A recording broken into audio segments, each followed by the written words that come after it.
Assalamualaikum warahmatullahi wabarakatuh. Alhamdulillahirabbil alamin. Alhamdulillahilladzi arsala rasulahu bil huda wa dinil haqq liyudhhirahu 'ala dini kullih wa kafa billahi shahida. Asyhadu an la ilaha illallah wahdahu la syarikalah wa asyhadu anna Muhammadan abduhu wa rasuluhu, amma ba'du. Ma'asyiral muslimin rahimakumullah, pada kesempatan sore ini kita akan mengkaji satu persoalan di masyarakat kita, bahwa pada kesempatan malam ini kita akan mengkaji satu masalah, yaitu menghadapi wabah COVID-19 dalam perspektif bagaimana sebenarnya Islam memandang persoalan itu dan bagaimana ilmu kesehatan juga melihat persoalan itu. Untuk itu, saudara sekalian, maka malam ini insya Allah akan kita kupas tuntas bagaimana pengendalian, kemudian pencegahan dan pemulihan wabah COVID-19 ini di lingkungan sekitar kita.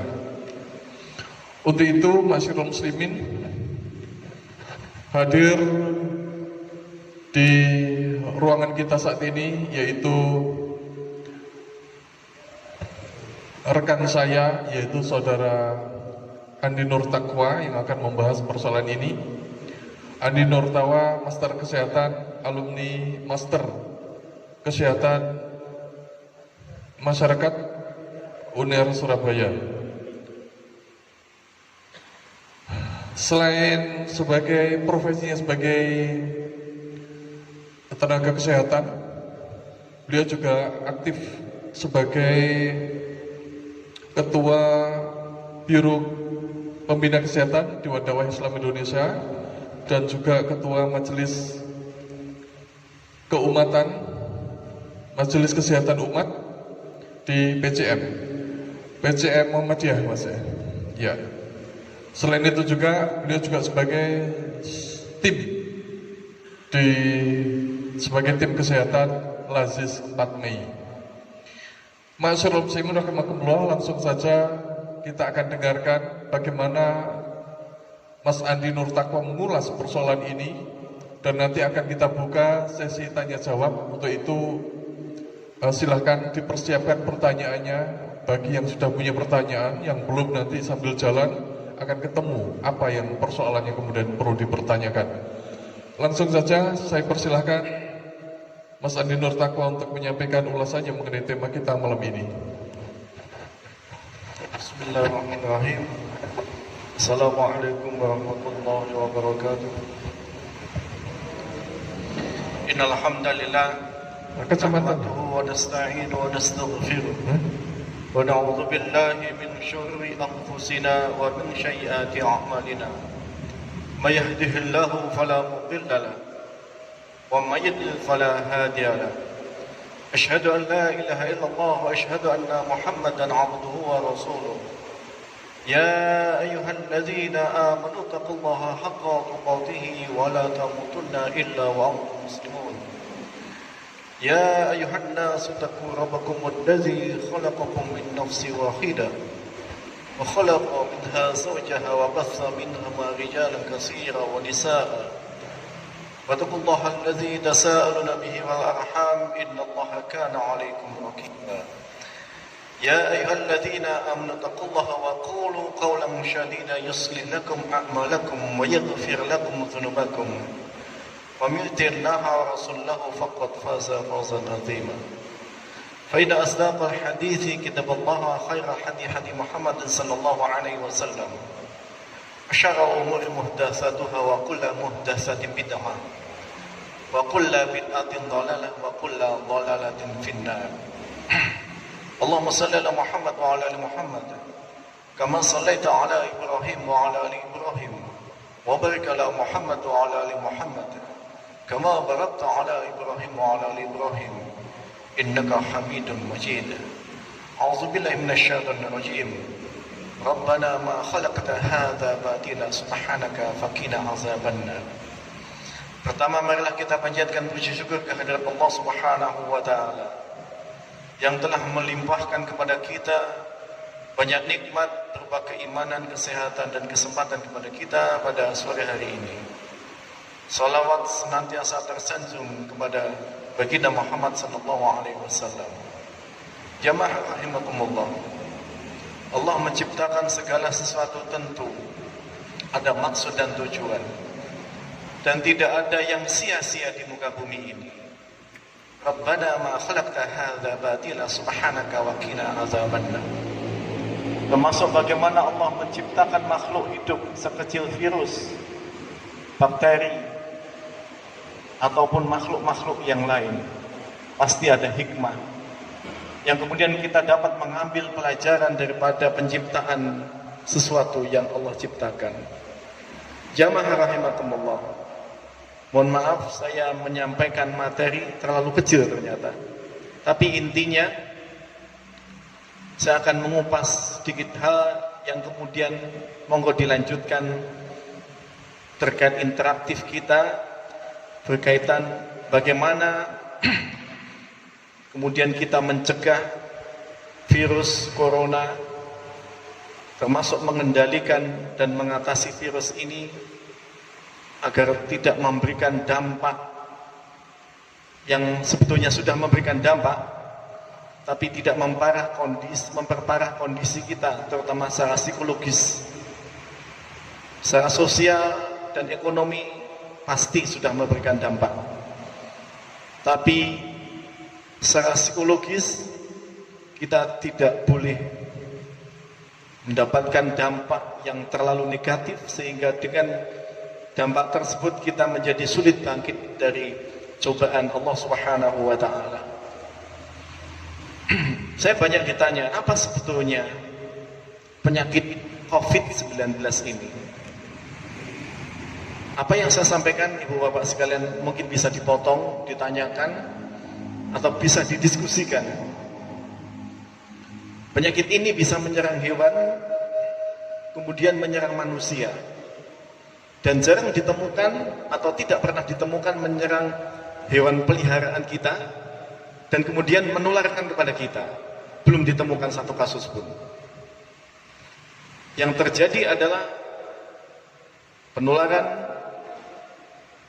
melalui droplet ya, manusia, baik itu melalui batuk, bersin, bercakap-cakap, ngomong, teriak, tertawa, di mana droplet adalah cairan yang keluar dari mulut kita atau hidung kita. Nah, kenapa disebut COVID-19? Karena dia berasal dari golongan coronavirus yang menyebabkan disease. Makanya COVID-19 ditemukan di Wuhan pada Desember tahun 2019. Apa bedanya dengan SARS? Severe Acute Respiratory Syndrome. Ya. Sebetulnya SARS ini lebih berbahaya daripada COVID. Ya. Berkembang tahun 2003 yang lalu, ya. Di mana berbeda sekali dengan virus COVID ini. Kalau SARS itu angka kematiannya sampai 9, sekian persen. Kalau COVID itu angka kematiannya sepakat ini WHO kurang dari 5%, kurang lebih 3% sampai 5%. Artinya apa? Ketika seseorang ada 100 orang yang dinyatakan positif, kemungkinan kematian paling banyak ada 5. Atau mortalitas ya, kalau saya tulis di situ. Tapi apa bedanya? Kalau COVID ini penyebarannya sangat luas dan masif. Ya, luas dan masif. Gejalanya bagaimana? Gejalanya ya, batuk kering, panas badan, ya, kurang lebih 38 derajat Celcius atau lebih, kemudian disertai sesak nafas. Bagaimana memberikan tanda atau menandai bahwa kemungkinan seseorang itu terpapar virus? Yang pertama, gejala tadi. Yang kedua, 14 hari sebelumnya pasien atau seseorang itu pergi ke negara terjangkit. Kalau sekarang istilahnya bukan negara terjangkit, ke daerah terjangkit. Karena zona merah itu termasuk daerah yang terjangkit. Atau dia pernah kontak dekat ya, dengan penderita positif corona. Ya. Jadi ada 3 kriteria tadi. Nah, bagaimana penularannya? Saya menuliskan ini berdasarkan banyak pertanyaan, maka saya tulis bagaimana penularannya, berupa kalimatannya. Penularannya yang paling valid, dia melalui droplet, ya, bukan airborne. Apa bedanya droplet? Kalau droplet itu tetesan, batuk, kita ngomong ini keluar, selain keluar udara, ini keluar H2, air. Yang secara mikroskopis hanya bisa dilihat dengan mikroskopik. Tapi kalau kita ngomong batuk, coba dilihatkan di HP atau tab, maka akan ada bintik-bintik. Inilah droplet. Bintik-bintik cairan. Ya, baik itu melalui hidung maupun melalui mulut. Kalau airborne gimana? Contoh airborne adalah dia mengambang ke udara bebas kemana-mana. Itu airborne. Contoh penyakit yang menularkan lewat airborne apa? TBC, tuberkulosis, ya. Disebabkan oleh Corynebacterium tuberculosa atau BTA, bakteri tahan asap. Nah, kemudian droplet ini jatuh ke benda, ke sini, kemanapun itu, ya, di sekitar kita. Kemudian orang lain menyentuh benda itu, ya, menyentuh, ya. Kemudian apa yang terjadi? Diucek lewat mata, dimasukkan di hidung, dimasukkan di mulut, segitiga wajah, maka positiflah dia. Makanya pemutusan rantai paling efektif yang pertama adalah cuci tangan pakai sabun. Yang kedua tidak kalah pentingnya adalah pakai masker, ibu bapak sekalian. Masker, gini, ditutupkan. Pakai masker. Masker ini tidak hanya melindungi diri kita, tapi yang lebih penting adalah melindungi orang lain. Maka pada kesempatan ini saya sarankan untuk, ya, yang pertama, jamaah harus memakai masker, wajib itu, tidak bisa tidak. Banyak alasan, waduh Pak, saya kalau pakai masker susah nafas dan seterusnya, harus dibuka ini. Percuma kalau dibuka ini. Susah nafas. Lowong Anda saja menghirup rokok, asap rokok yang mereka yang merokok di sebelah Anda saja mampu menghisapnya. Kenapa? Pakai masker Anda enggak mampu untuk bernafas. Ini tentunya alasan yang tidak masuk akal. Ya. Dan 98% penyebarannya penyakit ini 90 lebih, ya, 95 lebih ini melalui tangan. Apa gunanya masker? Banyak. Kita kalau ini kan aman paling enggak. Bagus lagi kalau pakai kacamata. Ya. Aman, ya. Enggak mungkin kita, ya, pasti ada pembatas antara tangan kita dengan hidung, mulut kita. Atau kemudian penularan selanjutnya adalah orang tanpa sengaja menghirup droplet dari pasien corona secara langsung, berarti dia kontak dekat dengan penderita corona.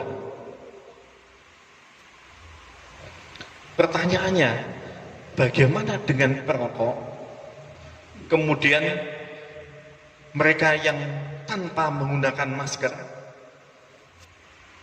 apalagi merokoknya di ruang lembab tertutup. Pasien positif corona merokok di ruang tertutup, ya. Ini beresiko sekali terpapar virus yang dikeluarkan perokok tadi. Walaupun itu bentuknya asap, dia sedot, dia tiupkan. Tidak hanya asap yang keluar, cairan sedikit banyak pasti ada. Makanya berbahaya. Terus kemudian orang jarak kurang 1 meter dari pasien positif. Bagaimana dengan orang tanpa gejala? Apakah orang tanpa gejala itu tidak bersin, kadang batuk, ketawa? Wong kita saja yang tidak sakit alias sehat, itu kita bisa bersin, apalagi mereka, ya kan? Kita bisa bersin, dan bersin kita itu droplet kita yang penderita positif, walaupun dia tanpa gejala, dia berpotensi menularkan kepada orang lain. Ya, kalau yang ditularkan itu kuat, kalau tidak berbahaya pula kan. Nah, makanya kita harus berhati-hati untuk itu.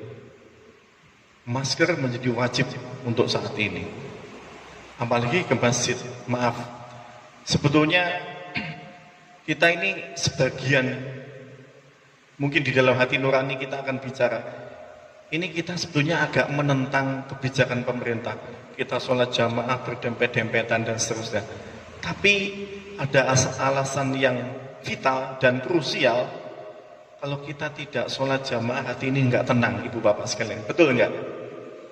Kebiasaan ke masjid, hati menjadi gelisah, takut. Dan ketakutan ini juga berpotensi menurunkan daya tahan tubuh kita. Makanya serba susah. Untuk itu, saya mewanti-wanti kepada takmir, hal-hal yang perlu, ya. Sebagaimana saya tuliskan di sini, pengendalian COVID di masjid. Pertama, jaga kebersihan.